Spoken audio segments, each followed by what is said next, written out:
할렐루야. 주님의 은총과 은혜가 여러분들과 함께 하시기 바랍니다. 오늘 설교 제목이 뭐죠? 예, 구멍난 양말이 아니라 구멍난 복음이죠. 제가 아침에 교회 가가지고 신발을 벗었는데 양말이 구멍이 났더라고요. 그래서 오늘 설교 제목이랑 연관해서 얼마나 이렇게 웃기던지 그랬습니다. 사실 이 구멍난 복음이라는 말은요, 책 제목에서 따온 말입니다. 이런 책이 있어요. 구멍난 복음. 그럼 구멍난 복음은 어떤 복음일까요? 어, 이 책은요, 리처드 스턴스라는 사람이 쓴 책이에요. 혹시 이름 들어보셨나요? 네, 못 들어보셨을 겁니다. 그런데 여러분들 이 사람에 대해서는 잘 알지 못하지만 역시 여러분들이 집에서 쓰는 그릇 중에 레녹스라는 그릇이 있으십니까? 레녹스, 그렇죠? 비싼 그 식기를 만드는 그 브랜드죠. 그 브랜드의 회장을 맡았던 사람입니다. 소위 이 사람은요, 잘 나가는 기업인이었습니다. 그리고 경건한 크리스찬이었고 또 경건한 크리스찬의 가정을 이루며 또 교회에서 그리고 또 밖에서 인정받는 아주 훌륭한 사람이었습니다. 그가 열심히 살고 그리고 또 열심히 신앙생활을 했기에 하나님께서는 그에게 많은 축복을 주셨습니다. 큰 집과 큰 차, 그리고 순종적이며 착한 자녀들과 함께 행복한 삶을 살고 있었습니다. 그런데 그의 삶 가운데 예기치 못한 일이 일어났습니다. 아무 문제 없었던 그의 삶에 갑자기 이 월드비전이라는 구호단체, 여러분 들어보셨죠? 예, 우리 한국에서는 김혜자 배우, 권사님이죠. 남대문 교회 김혜자 배우가 이제 거기서 이제 아프리카 가서 이제 그 단체를 통해서 봉사를 많이 했는데, 이 월드비전이라는 이 구호 단체에서 그 회사에 이제 헤드헌터가 전화를 했어요. 어, 전화를 한 이유는 바로 무엇이냐면, 당신이 우리 월드비전의 회장이 되어줄 수 있겠냐, 대표가 되어줄 수 있겠냐라는 것이었습니다. 그 전화를 받자 이 리처드 스턴스는요, 이렇게 대답했다고 합니다. 저요? 저는 아닙니다. 저는 자격도 안 되고요. 또 당신들이 하는 일에 대해서 관심도 없고, 게다가 저는 지금까지 제가 하는 일이 있습니다. 그래서 거절하기 가장 쉬운 방법으로 이 헤드헌터에게 얘기합니다. 기도해 보겠습니다. 그런데 제 대답은 아니요입니다.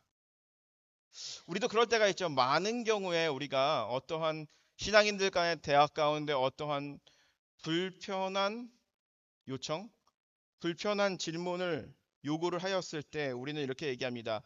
기도해 보겠습니다. 그런데 그 하나님의 뜻을 피하고 싶은 마음일 때도 있다라는 것이죠. 기도해 보겠습니다. 제 생각은 아닙니다. 라고 말했는데 그 헤드헌터가 갑자기 전화를 끊으려고 하는 순간 이렇게 물었다고 합니다. 그러면 하나만 더 여쭤보겠습니다. 혹시 당신은 하나님의 뜻에 대해서 마음을 열어놓고 계십니까? 라는 질문을 했다고 합니다.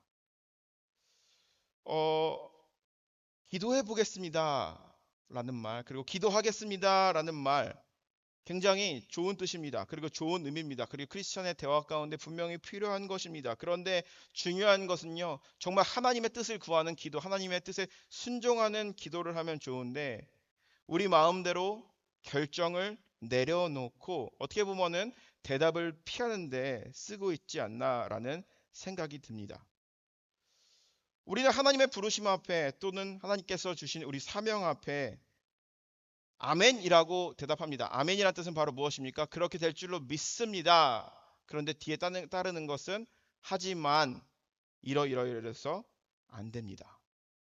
그것이 우리 신앙인들의 연약한 고백이었습니다. 리처드 스턴스도요, 마찬가지였습니다. 그 전화를 받았을 때 어떠한 생각이 들었을까요? 정말 무례하다라는 생각이 들었을 수도 있습니다. 그리고 정말 이 요청을 받았을 때에 내가 어떻게 이것을 감당할 수 있을까라고 생각할 수도 있습니다. 그런데 그는 기도해 보겠습니다라고 얘기했습니다. 그런데 하지만 그 말 속에는요, 하고 싶은 말이 너무나도 많았어요. 아마 이런 말을 하고 싶지 않았을까요?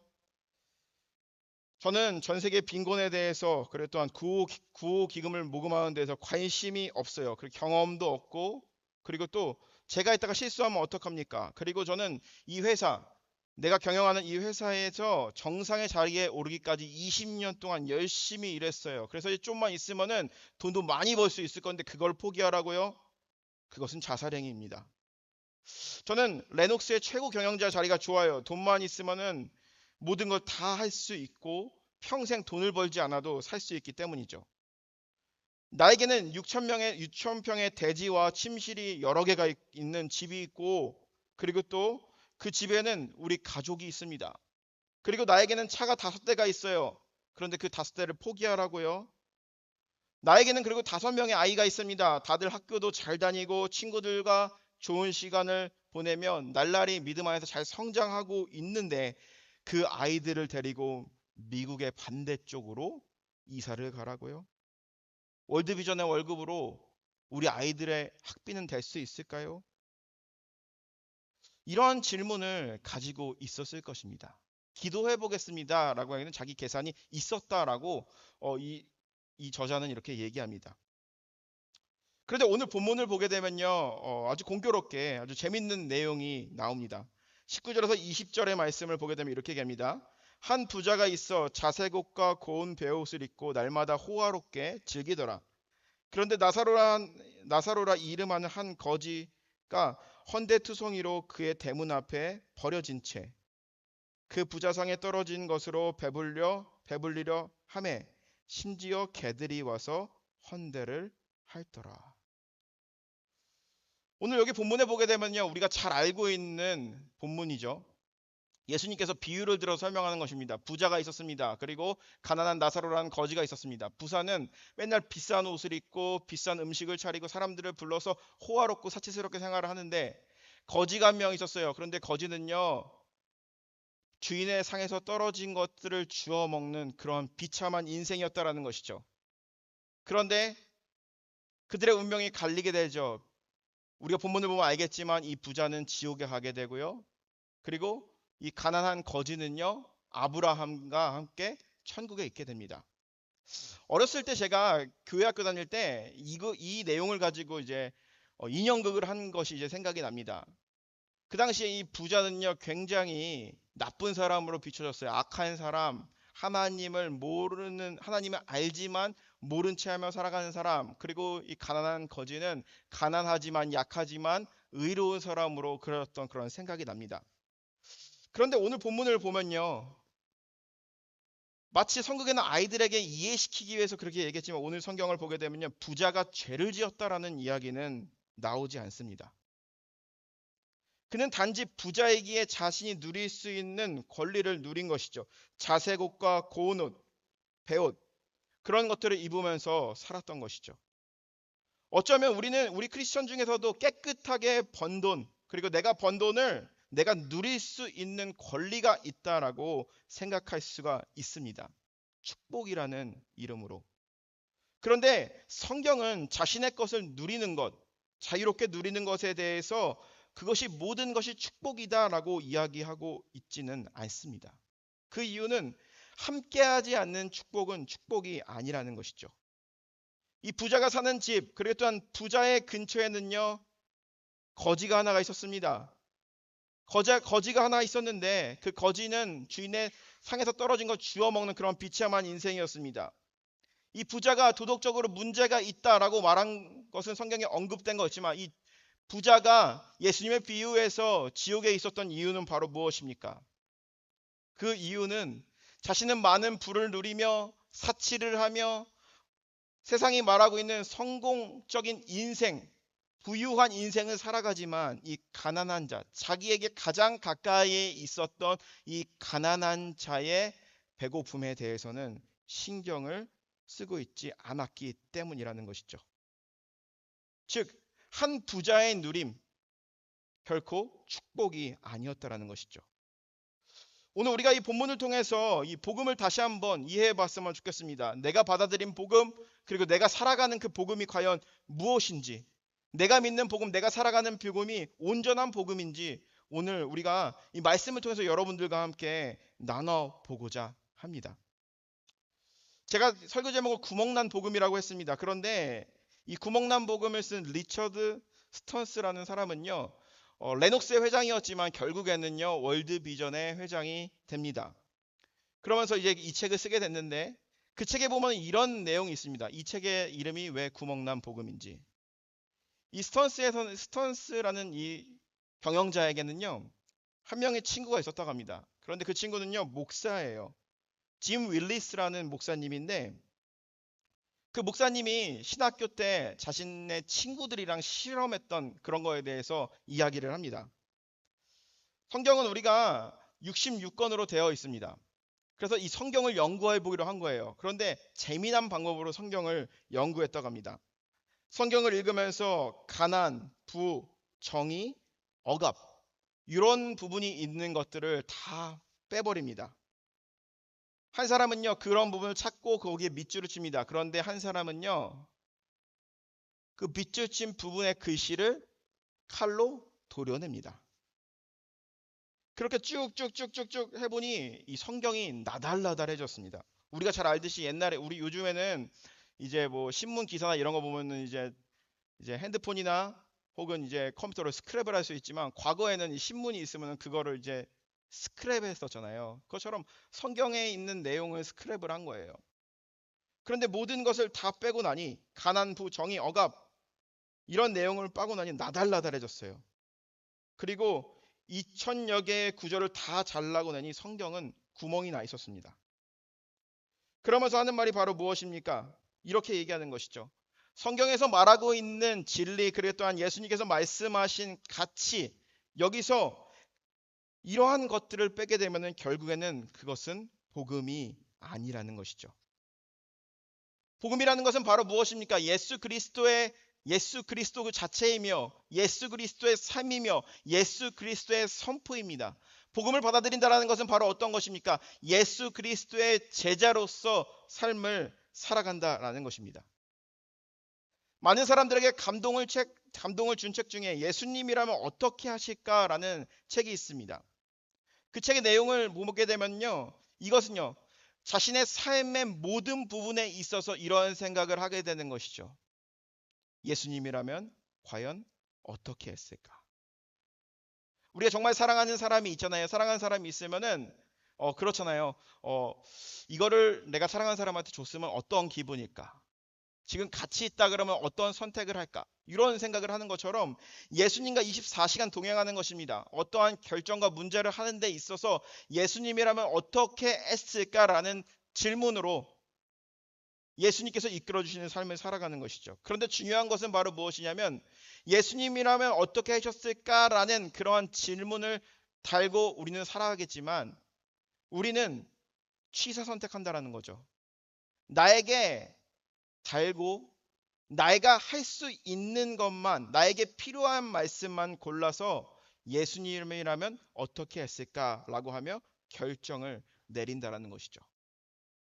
예수님의 제자로서 살아간다라는 것은 바로 어떤 것입니까? 순종하며 나아가는 삶은요, 우리의 가치와 이상과 기대를 뛰어넘게 됩니다. 어렸을 때 이런 놀이를 한번 해보신 적이 있으실 것입니다. 동전이 하나가 있습니다. 동전 하나가 있는데 던지면 앞면이 나오고 또 어떻게 던지면 뒷면이 나오게 됩니다. 앞면이 나오게 되면 동쪽으로 가고 뒷면이 나오게 되면 서쪽으로 갑니다. 계속 앞면만 나올 수는 없습니다. 뒷면도 나오게 됩니다. 그렇게 가게 되면은 어느 순간 내가 상상하지도 못하는 그 자리에 서 있게 된다는 것을 알 수가 있습니다. 어느 누구도 내가 어디서 서 있을지에 대해서 예측하지 못합니다. 즉 예수를 믿는다라는 것, 예수님의 제자가 된다는 것은 나의 예측과 예상대로 살아가는 것이 아닙니다. 예측하지 못한 방향으로 간다고 할지라도 그분의 명령에 순종하며 살아가는 삶이 예수님의 제자로서의 삶입니다. 우리는 종종 예수님께 내 삶을 드렸습니다라고 말합니다. 그런데 이 말의 의미를 우리는 한번 생각해 볼 필요가 있습니다. 어떠한 상황 속에서도 예수님의 제자로서 살아가겠다라는 고백입니다. 구멍난 복음은 바로 어떤 것입니까? 예수님의 말씀에 나는 복음을 받아들였고 예수 그리스도를 믿습니다. 예수 그리스도 나의 구주로 모십니다. 그리고 예수님의 제자로서 살아가기를 원합니다. 그런데 하지만 이거는 못하겠습니다. 이것이 바로 구멍난 복음이죠. 그러나 반면에 우리가 구멍난 복음의 반대는 바로 어떤 것입니까? 그럼에도 불구하고 라는 접속사죠. Nevertheless. 주님께서 나에게 마음을 주셨어요. 예수님이라면 어떻게 하셨을까? 예수님은 이렇게 하셨을 것이다 라는 내 안에 확신이 오는 것입니다. 그런데 내가 그것을 따라가기에 순종하기에는요. 희생이 있어야 되고요. 어려움이 있어야 되고요. 때로는 내 자존심도 구겨야 됩니다. 그런데 그럼에도 불구하고 순종하며 나아가는 삶이 예수님의 제자로서의 삶이라는 것이죠. 설교를 준비하면서 오늘 설교를 2번 하고 온 거잖아요. 2번 하고 왔는데 제 마음속에 이런 생각이 들었어요. 구멍난 복음, 구멍난 복음, 구멍난 복음. 나에게서도 구멍난 복음은 과연 무엇일까라는 생각이 들어요. 열심히 설교를 준비해서 사람들에게 선포를 하게 됩니다. 그런데 아주 작은 문제, 사소한 문제, 나의 삶의 문제 때문에 내 안에 불평과 불만과 혈기가 나를 덮을 때, 예수님이라면 어떻게 했을까라고 고민했을 때 예수님은 이 모든 순간을 하나님께 위탁하며 사랑으로, 은혜로 극복하며 나아갔을 것이다. 나를 비난하는, 나를 힘들게 하는 사람, 나를 어렵게 하는 사람, 나를 괴롭게 하는 사람, 그런 사람이 있다고 하는 건 아닙니다. 있을 때 예수님이 어떻게 했을까? 복수했을까? 아니면 피했을까? 예수님은 사랑했을 겁니다. 그런데 나의 삶 가운데 내가 감정적으로 상황 속으로 무너지는 순간에 예수 그리스도의 뜻대로 살아가겠다고 했던 나의 고백, 내 안의 신앙의 고백, 내 안의 복음이 점점 구멍이 뚫리고 있었던 적을 오늘 운전하고 오면서 생각이 들었습니다. 우리의 복음은, 우리가 믿는, 여러분들이 믿는 복음은 온전한 복음입니까? 아니면 온전한 복음을 믿고 있지만 여러 가지로 구멍난 복음입니까? 구멍난 복음은 이렇습니다. 예수 그리스도를 믿습니다. 아멘. 그렇게 될 줄로 믿습니다. 그런데 하지만 이것만은 안 되겠습니다. 하지만 이렇게는 못하겠습니다. 점점 우리의 믿음의 구멍이 뚫리는 겁니다. 그런데 그 구멍을 메꿀 수 있는 방법이 있습니다. 그것은 바로 무엇입니까? 그럼에도 불구하고 내가 순종하겠습니다 라는 고백이 있어야 된다는 것이죠.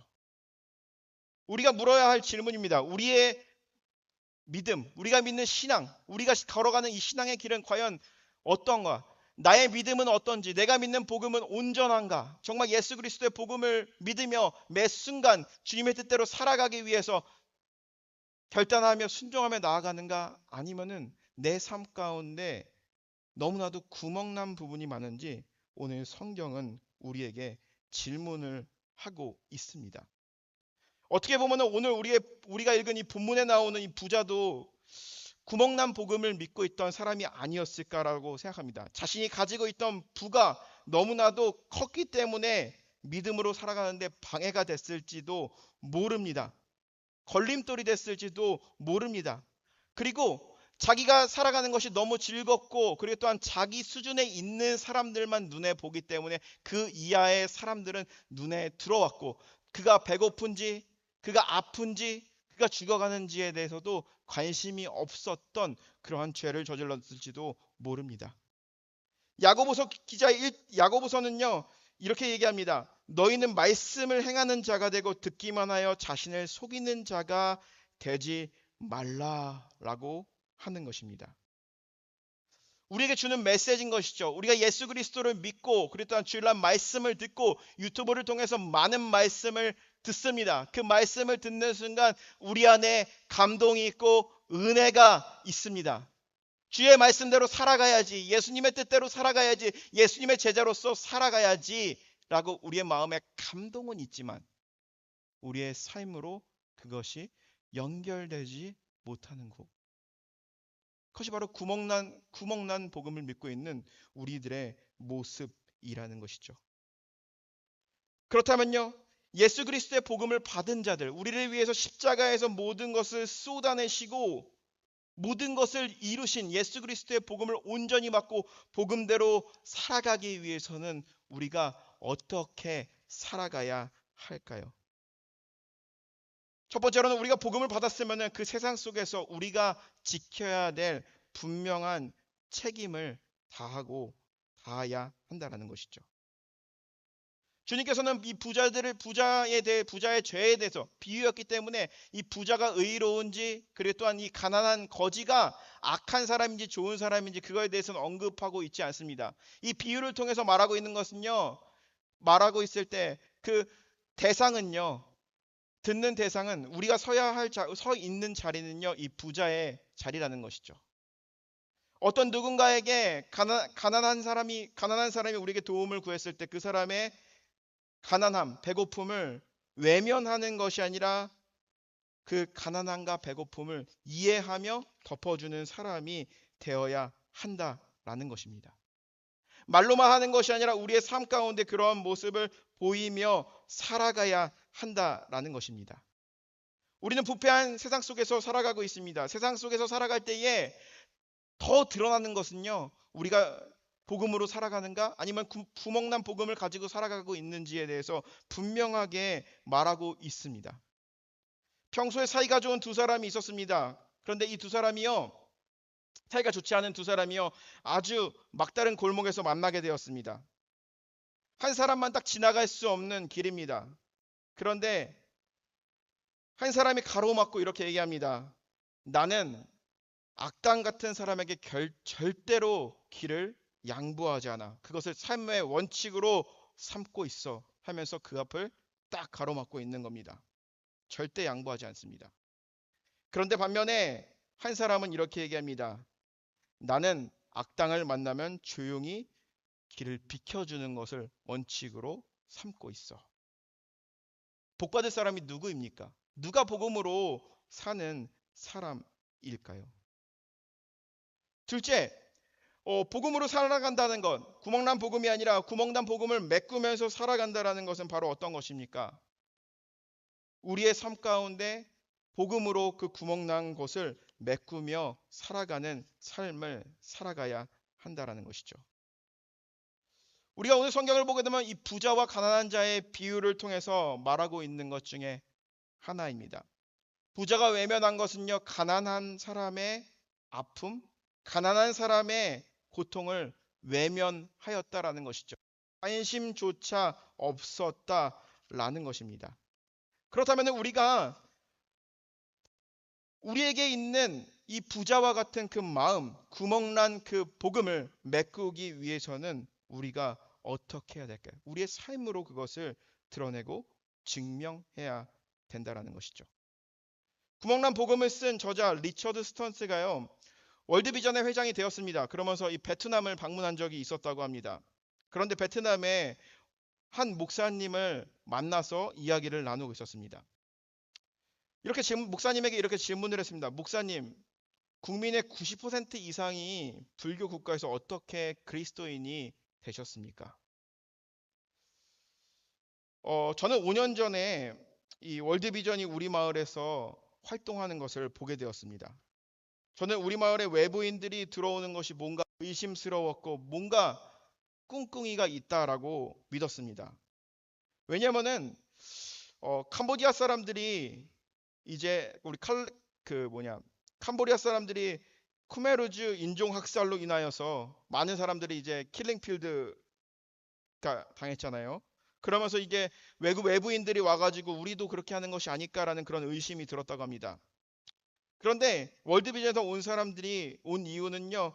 결핵으로 고통받는 사람들을 보살피기 위해 병원을 세우고 그리고 아이들이 학교에 잘 다닐 수 있게 학교를 만들고 농부들에게 더 나은 농사 기술을 가르치고 수확량을 늘리게 하는 것을 그는 보게 되면서 그의 마음이 조금씩 풀리기 시작했다고 합니다. 그런데 그 외부인들에 대해서 긴장은 놓지 않고 있었다고 합니다. 그래서 그는 어느 날 이 월드비전 당시에 이 지역을 담당하고 있던 그 대표를 만나서 이렇게 물었다고 합니다. 솔직히 말해주세요. 당신들이 우리의 땅에 와가지고 이렇게 하는 이유가 무엇입니까? 라고 물었을 때 이 월드비전의 베트남을 담당하고 있던 그 직원이 이렇게 대답했다고 합니다. 우리는 예수 그리스도를 따르는 제자들입니다. 우리는 이웃을 우리의 몸처럼 사랑하라고 명령을 받았습니다. 우리는 하나님이 여러분을 사랑하신다라는 것을 우리의 삶 가운데 보여주려고 이곳에 왔습니다. 그러면서 이 목사님은요 이렇게 물었다고 합니다. 당신이 말하고 있던 예수 그리스도는 과연 누구입니까? 그 사람은요 일어나서 자신의 책상에 있는 성경책을 집어서 그에게 주었다고 합니다. 그러면서 이렇게 갑니다. 예수님에 관한 이야기는 이 책에 다 있습니다. 이 책을 읽어보세요. 그 목사님은 예수 그리스도가 누군지 몰랐습니다. 그런데 그 월드비전의 그 대표를 통하여서 성경을 읽게 되었다고 합니다. 지부 돌아와 창세기를 읽었다고 합니다. 그런데 이 창세기를 읽으면서 평생 자신이 궁금해했던, 저들이 왜 저럴까 행동했던 그러한 의문이 풀리기 시작했다고 합니다. 성경을 읽으면 읽을수록 성경에 몰입하기 시작했고 성경을 통하여서 예수 그리스도를 인격적으로 만났습니다. 그는 예수님을 만나서 너무 신이 났어요. 복음을 받아들였을 때 그 기쁜 소식을, 내 영혼 가운데 있는 기쁜 소식을 나 혼자 간직하기에는 너무 부족하다는 생각이 들었습니다. 그래서 목사가 되기로 결심했습니다. 라고 이야기했다고 합니다. 즉 어떤 것입니까? 복음으로 산다라는 것은요 바로 어떤 것입니까? 나의 삶을 통하여서 예수 그리스도를 보여주는 것이죠. 나의 삶을 통해서 예수 그리스도를 증명하는 것이죠. 구멍난 복음, 구멍난 세상 가운데 예수 그리스도의 복음이 다가갔을 때 그것을 덮게 되고 구멍난 곳이 메꿔지게 된다라는 것입니다. 이 목사님은 성경을 통해서 예수님을 만나게 되었습니다. 그리고 인격적으로 만나게 되었고, 단순히 이 성경을 통해서 만나게 되었지만 그것의 시작은 바로 어떤 것입니까? 복음으로 살아가는 삶을 통해서, 사람들의 삶을 통해서 만났다라는 것입니다. 오늘 우리가 본문에 보게 되면요, 이 부자가요 이제 요청을 합니다. 나사로야, 나사로야, 너가 내려가서 나의 가족들 5명의 자녀들에게 이렇게 살지 말라고 전해줘라고 이야기를 합니다. 그런데 어떡합니까? 천사가 아브라함이 대답하기를 이미 그러한 내용들은 선지자들을 통하여서 성경에 다 나와 있다라고 이야기하게 됩니다.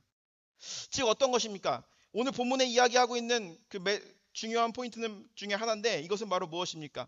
이미 다 나와 있다라는 것이죠.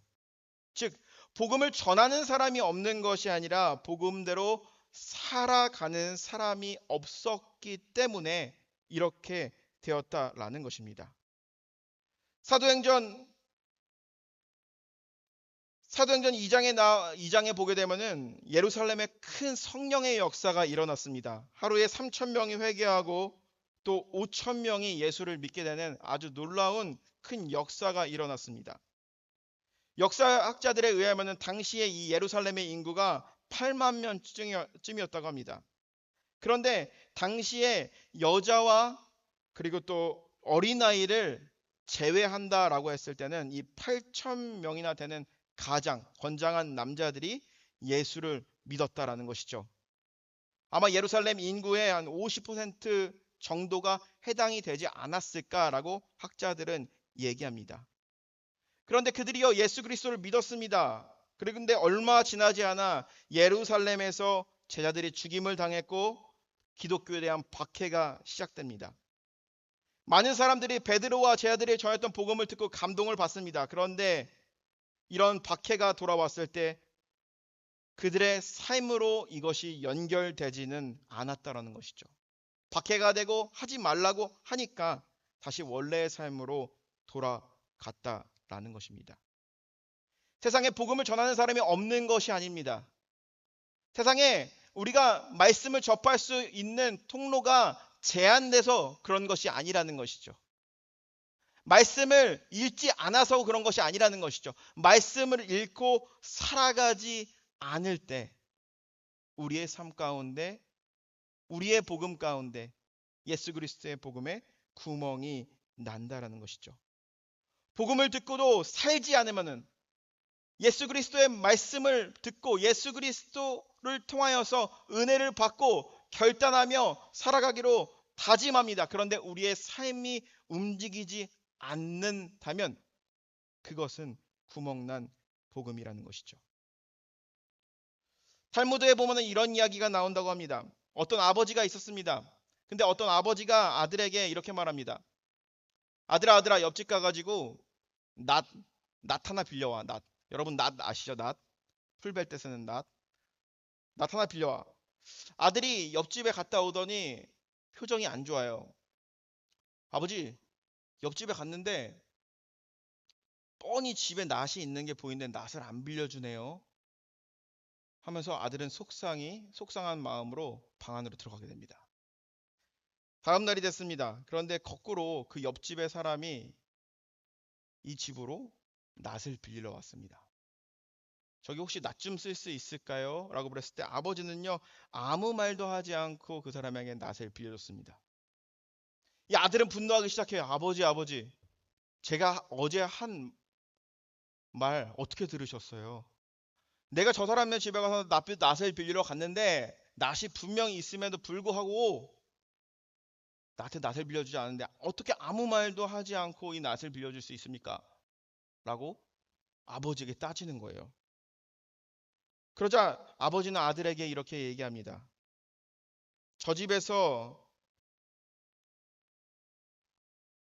우리에게 낫을 빌려주지 않았기 때문에 우리도 똑같이 낫이 있음에도 빌려주지 않으면 그것은 복수다. 그러면서 또 한 가지 이유를 더 냅니다. 저 집에서 우리에게 낫을 빌려주지 않았지만 그런데도 우리는 당신들보다도 나은 사람이기 때문에 이 낫을 빌려줍니다. 라고 말하면서 빌려주는 그것은 바로 증오이다. 근데 거절당했음에도 불구하고 아무런 마음 없이 깨끗한 마음 상태로 낫을 빌려달라고 해서 낫이 필요하니까 빌려주는 것. 그 마음은 긍휼이다.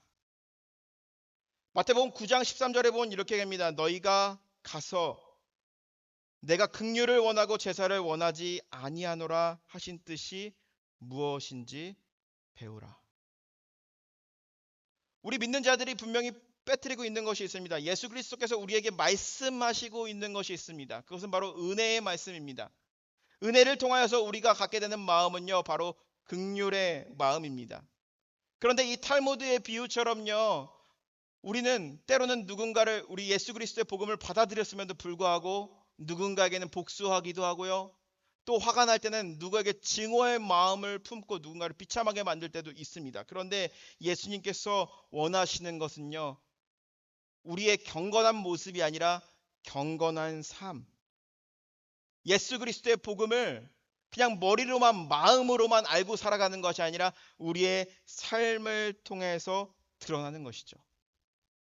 복음을 받은 사람들, 구원을 받은 사람들, 거저 구원을 받은 사람들에게는요, 그것으로 끝나는 것이 아니라 우리가 지켜야 될 책임이 있습니다. 예수 그리스도의 복음을 온전하게 내 마음 가운데 가지고 있으며 예수님의 제자로서 살아가기 위해서 우리가 과연 어떠한 삶을 살아야 하는지, 오늘 본문은, 그래서 또한 오늘 우리 여러분들과 함께 나눈 말씀은 그것을 묻고 있습니다. 사랑하는 성도 여러분, 오늘 이 말씀을 통하여서 예수님께서 우리에게 이 비유를 통해서 주고자 하는 메시지는 과연 무엇일까? 다시 한번 고민해 봐. 죽어서는 천국과 지옥이 있다라는 것을 알려주기 위해서 이 말씀을 예수님께서 하셨을까요? 아니면은 돈 많이 버는 부자는 지옥 가고 가난한 사람들은 무조건 천국 간다라는 것을 알려주기 위해서 이 말씀을 하셨을까요? 아니라는 것이죠. 우리는 때로는 삶 속에서 이 부자와 같은 위치에 서 있을 때가 많을까요? 아니면은 이 가난한 사람, 이 거지의 위치에 서 있을 때가 많을까요? 우리는 아마도 이 부자의 위치에 서 있을 때가 더 많을 것입니다. 복음으로 산다라는 것은 과연 무엇일까? 예수님의 제자로서 산다라는 것은 과연 무엇일까? 내가 만약에 오늘 비유에 등장하는 이 부자로서 호화스러운 식탁에 음식을 차려놓고 호화스러운 옷을 입고 내 식탁 밑에서 떨어진 음식을 먹고 있는 가난한 사람을 봤을 때 우리가 한번 고민해 봤으면 좋겠습니다. 예수님이라면은 과연 어떻게 했을까? 그의 배고픔과 그의 비참함을 이해하고 끌어 안아줘야 한다는 것입니다.